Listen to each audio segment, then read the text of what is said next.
ایک پولیس والے کا انتقال ہوا تو اس نے پہلے سے ہی اپنی قبر خرید کر رکھی تھی۔ عام لوگوں کے لیے یہ بہت بڑی بات تھی۔ اکثر لوگوں نے یہی سوچا کہ اس نے خودکشی کی تھی، مگر جب میڈیکل رپورٹ آئی تو پتہ چلا کہ اس نے خودکشی نہیں کی تھی۔ لوگوں نے اس کی قبر کو مزار بنا دیا، یہ سوچ کر کہ یہ کوئی اللہ کا بہت ہی نیک اور پہنچا ہوا بزرگ تھا، یا کوئی ولی ہوگا، ایسا بندہ جس کو اپنی موت کی پہلے سے ہی خبر ہو گئی۔ پولیس والے کی بیوی نے جب اپنے شوہر کی قبر پر لوگوں کا ہجوم دیکھا تو سب کو حقیقت بتانے کا فیصلہ کیا۔ خاتون نے بتایا کہ جب 10 سال پہلے میری پولیس والے کے ساتھ شادی ہوئی تھی، تب میں بہت چھوٹی تھی، تو میں اس بات کو بڑے غور سے دیکھتی تھی کہ میرا والد میری ماں کو مارتا ہے۔ اس خوف کی وجہ سے مجھے بخار ہو جاتا تھا، میرا جسم کانپنا شروع ہو جاتا۔ میرا والد مجھے ڈاکٹر کے پاس لے جاتا، لیکن اس کو یہ بات سمجھ نہیں آتی کہ مجھے بخار آخر ہوا کیوں ہے۔ وہ میری تکلیف جڑ کو نہ پکڑتا اور جب میں ٹھیک ہوتی تو پھر میری ماں کو میرے سامنے مارنا شروع کر دیتا۔ ویسے تو ابا مجھ سے بہت پیار کرتے تھے، لیکن میں اپنی ماں سے اس سے بھی زیادہ پیار کرتی تھی۔ ابا سے مجھے خوف محسوس ہوتا، وہ جب مجھے پیار کرتے یا میرے سر پر ہاتھ پھیرتے تو میرا جسم کانپنا شروع ہو جاتا۔ ابا مجھ سے کہتے، بیٹا کیا ہوا، کیوں اتنا گھبرائے جاتی ہو، میں تمہارا باپ ہوں۔ لیکن افسوس کہ ابا نے کبھی یہ جاننے کی کوشش ہی نہ کی کہ میں اتنی ڈری ہوئی کیوں ہوں۔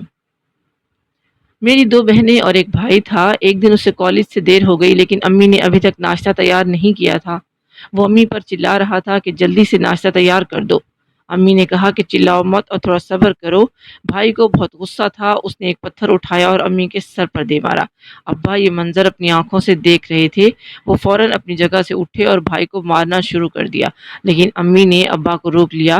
امی زخمی حالت میں ہی بھاگتی بھاگتی ابا کے سامنے آ گئی اور کہا کہ میرے بیٹے کو کچھ نہ کہنا، اس کا کوئی قصور نہیں، یہ سب وہی کر رہا ہے جو اپنے باپ کو کرتا ہوا دیکھتا ہے۔ اس لیے میں تمہیں بار بار منع کرتی تھی کہ بچوں کے سامنے مجھ پر تشدد مت کرو۔ بچے وہی کریں گے جو اپنے والدین کو کرتا ہوا دیکھتے ہیں۔ کل کو جب اس کی شادی ہوگی تو یہ اپنی بیوی کو بھی مارے گا۔ امی کی یہ بات سن کر ابا اور بھائی دونوں بہت شرمندہ ہوئے۔ انہیں کسی بات کی سمجھ نہیں آ رہی تھی کہ امی کی بات کا کیا جواب دے۔ خاموشی سے سر جھکائے دونوں کھڑے رہے۔ اس دن کے بعد ابا نے امی کو مارنا چھوڑ دیا اور اس بات کا وعدہ کیا کہ آئندہ میں تجھ پر ہاتھ نہیں اٹھاؤں گا۔ امی نے ابا سے کہا کہ آپ میرے سرتاج ہیں، چاہے تو مجھے ماریں، میں حاضر ہوں، لیکن بچوں کے سامنے مجھے مت مارا کریں، ان پر اچھا اثر نہیں پڑتا۔ ابا نے کہا کہ مجھے کیوں شرمندہ کر رہی ہو، میں اپنے کیے پر شرمندہ ہوں۔ ایک باشعور مرد کبھی اپنی بیوی پر ہاتھ نہیں اٹھاتا۔ میں یہ سمجھتا تھا، لیکن افسوس کہ میں بے شعور تھا۔ میں یہ جانتے ہوئے بھی کہ یہ بات درست نہیں، تم پر ہاتھ اٹھاتا تھا۔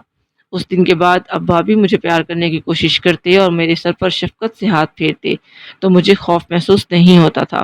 میں مسکرا کر ابا کی طرف دیکھتی اور انہیں گلے سے لگا لیتی۔ تب ابا کو احساس ہوا کہ میں کتنا غلط تھا۔ میں نے اپنی اولاد کو اپنے سے دور کیا اپنے رویے کی وجہ سے۔ میری اولاد مجھ سے بدظن ہو رہی تھی۔ وقت تیزی کے ساتھ گزر رہا تھا۔ بھائی کے بعد دونوں بہنوں کی بھی شادی ہو گئی اور وہ دونوں اپنے اپنے گھروں کو چلی گئیں۔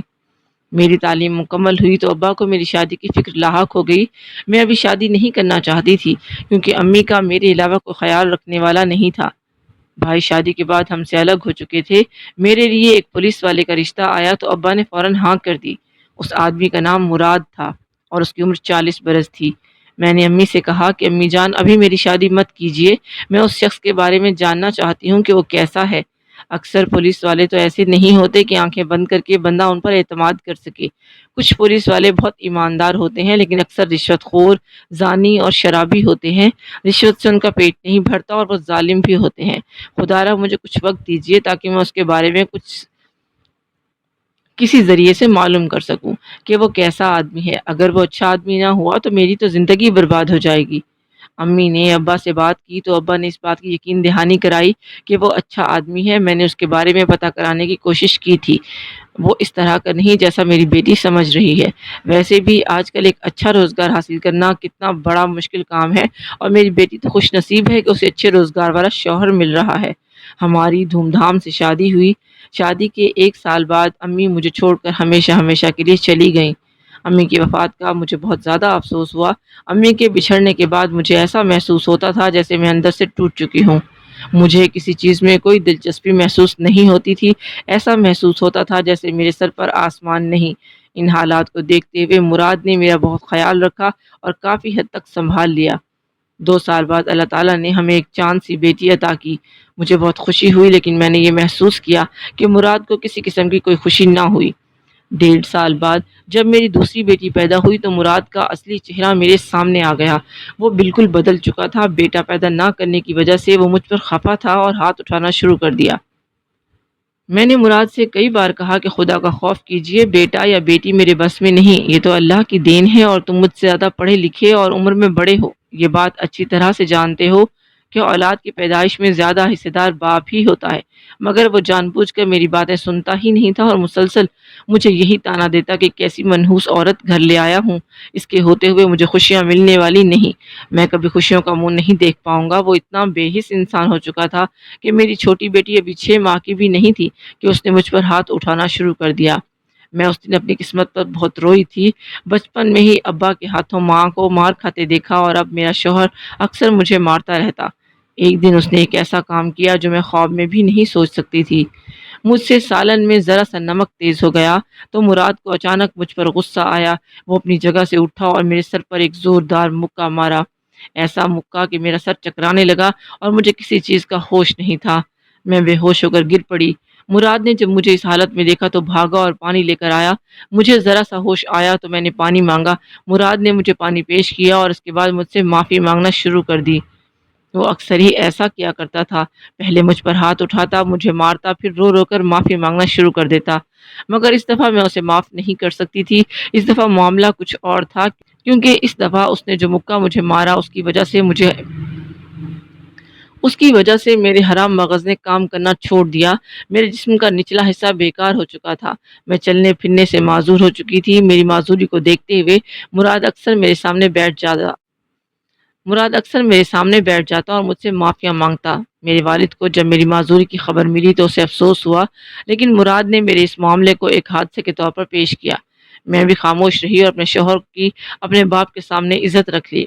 مراد کو بیٹے کی بہت خواہش تھی۔ میں اکثر مراد کو دوسری شادی کا مشورہ دیتی تھی، مگر مراد یہی کہتا کہ نہیں، تم بالکل ٹھیک ہو جاؤ گی، میں دوسری شادی نہیں کروں گا۔ پتہ نہیں وہ بھی یہ بات دل سے کرتا تھا یا ایسے ہی کہہ دیتا، یا مجھے خوش رکھنے کی خاطر ایسی باتیں کرتا۔ ابا ادھر سے میری حالت کو دیکھتے ہوئے میرے ساتھ رہنے لگے۔ ایک دن ابا نے مراد سے کہا کہ میں زیادہ عرصہ یہاں نہیں رہ سکتا، میں اپنی بیٹی کو اپنے گھر لے جاؤں گا۔ اگر تم دوسری شادی کرنا چاہتے ہو تو مجھے اس بات پر کوئی اعتراض نہیں، اور میری بیٹی کا ارادہ بھی تم جانتے ہو، اسے بھی تمہاری دوسری شادی پر کوئی اعتراض نہیں۔ میں اپنے باپ کے ساتھ اپنے گھر آ گئی۔ گھر کی ویران دیواریں اور مکانات مجھے ماں کی یاد دلا رہے تھے۔ ایک ہفتے بعد مجھے خبر ملی کہ مراد نے دوسری شادی کر لی۔ یہ تو مجھے معلوم تھا کہ وہ دوسری شادی کرے گا، لیکن اتنی جلدی کرے گا اس کی مجھے خبر نہیں تھی۔ شادی کے کچھ عرصہ بعد وہ اپنی بیوی کے ساتھ مجھے ملنے آیا۔ وہ بہت خوش اور مطمئن نظر آ رہا تھا، جو کہ اسے کسی صورت بھی نہیں ہونا چاہیے تھا۔ اسے اس بات کا غم ہونا چاہیے تھا کہ اس نے ایک عورت کی زندگی برباد کر دی۔ ایک چلتی پھرتی اور صحت مند عورت کو اس نے معذور بنا دیا۔ پہل تو ہفتے میں ایک بار چکر لگاتا تھا، لیکن اب وہ مہینے میں ایک بار ہی میرے پاس آتا۔ ایک دن مراد اپنی بیوی کے ساتھ ہمارے گھر آیا تو مجھے محسوس ہوا کہ اس کی بیوی پریگننٹ ہے۔ مراد نے مجھ سے کہا کہ دعا کرو کہ اس دفعہ میرے ہاں بیٹا پیدا ہو۔ اللہ تعالیٰ نے اسے ایک بیٹا عطا کیا۔ وہ بہت خوش تھا۔ اس نے پورے شہر میں مٹھائی تقسیم کی۔ میری طبیعت دن بدن خراب ہوتی جا رہی تھی۔ میں کمزور ہو چکی تھی اور ایسا محسوس ہوتا تھا جیسے ایک ہڈیوں کا ڈھانچہ بستر پر پڑا ہو۔ لوگ میری شکل دیکھ کر خوفزدہ ہو جاتے اور اکثر مجھ سے ملنے سے گریز کرتے۔ میں زندگی میں ایک ایسے موڑ پر آ چکی تھی جہاں نہ میں زندوں میں شمار ہوتی تھی اور نہ ہی مردوں میں۔ خدا ایسا دن کسی پر نہ لائے۔ ایک دن مراد ہمارے گھر آیا۔ میرے باپ سے کہنے لگا کہ انکل، میں آپ کو ایک مشورہ دینا چاہتا ہوں، لیکن شرط یہ ہے کہ آپ میری نیت پر شک نہ کریں۔ جو میں کہہ رہا ہوں اپنی اور آپ کی بیٹی کی بھلائی کے لیے کہہ رہا ہوں۔ آپ کی بیٹی کے بچنے کی کوئی امید نظر نہیں آتی۔ میرے حساب سے یہ چند دنوں کی ہی مہمان ہے۔ میں اپنی بیوی کو اپنے آبائی گاؤں والے قبرستان میں دفناؤں گا۔ میں نے اس کے لیے ایک قبر کا بندوبست کر رکھا ہے، اور اگر سچ پوچھیں تو میں اس بیمار بیوی کی قبر کی کھدائی بھی کروا چکا ہوں۔ میں نے جب مراد کی باتیں سنی تو افسوس ہوا۔ زندگی کبھی ایسے موڑ پر بھی لے آئے گی، میں نے سوچا بھی نہیں تھا کہ کچھ لوگ آپ کی موت کا انتظار کر رہے ہوتے ہیں اور وہ آپ کی ایک ایک سانس گن رہے ہوتے ہیں۔ مجھے اس بات کا اندازہ نہیں تھا کہ اس نے میری موت کا وقت مقرر کر لیا تھا اور اپنے گاؤں میں میری قبر بنا رکھی تھی۔ 2 دن ہی گزرے تھے کہ ابا کے پاس ایک آدمی بری خبر لے کر آیا۔ اس نے ابا کو بتایا کہ مراد کا ایک حادثے میں انتقال ہو چکا ہے۔ ابا بھاگتے ہوئے مراد کے گاؤں کی طرف روانہ ہوئے۔ شام 5 بجے مراد کا جنازہ تھا۔ مراد کو اسی قبر میں دفنایا گیا جو اس نے میرے لیے کھدوائی تھی۔ گاؤں کے لوگوں نے یہاں تک کہنا شروع کر دیا کہ مراد پہنچی ہوئی ہستی ہے، اسے اپنی موت کی پہلے سے ہی خبر ہو گئی، اس نے اپنی قبر پہلے سے ہی تیار کروا لی تھی۔ وہ لوگ اندر کی کہانی نہیں جانتے تھے کہ اس نے وہ قبر تو میرے لیے بنائی تھی۔ گاؤں کے لوگوں نے مراد کی قبر پر ایک مزار تعمیر کیا اور لوگ اس کی قبر پر چادریں چڑھانے لگے اور دور دور سے آ کر منتیں مانگنے لگے۔ اس دن مجھے اس حقیقت کا پتہ چلا کہ لوگ خود سے ہی کہانی اور قصے کیسے کیسے بنا لیتے ہیں۔ بغیر کسی تحقیق کے علم سب سے خطرناک علم ہوتا ہے۔ پورے علاقے میں یہ بات مشہور تھی کہ ایک پولیس والے کو اپنی موت کی پہلے سے ہی خبر ہو چکی تھی۔ اس کے مزار پر آتے، پھول چڑھاتے، چادریں چڑھاتے اور اپنی منتیں مرادیں پوری ہونے کے لیے دعائیں کرتے، مگر حقیقت تو یہ تھی کہ وہ ایک ظالم شخص تھا جس نے میرے لیے قبر کھودی تھی اور خود اس میں چلا گیا۔ کہتے ہیں کہ مرنے والے کی برائی نہیں کرنی چاہیے۔ میں اس کی کوئی برائی نہیں کروں گی۔ انہیں اس کی تمام باتوں اور جو مظالم اس نے مجھ پر ڈھائے میں نے سب معاف کر دیے۔ اس واقعے کو 15 سال کا عرصہ بیت چکا ہے۔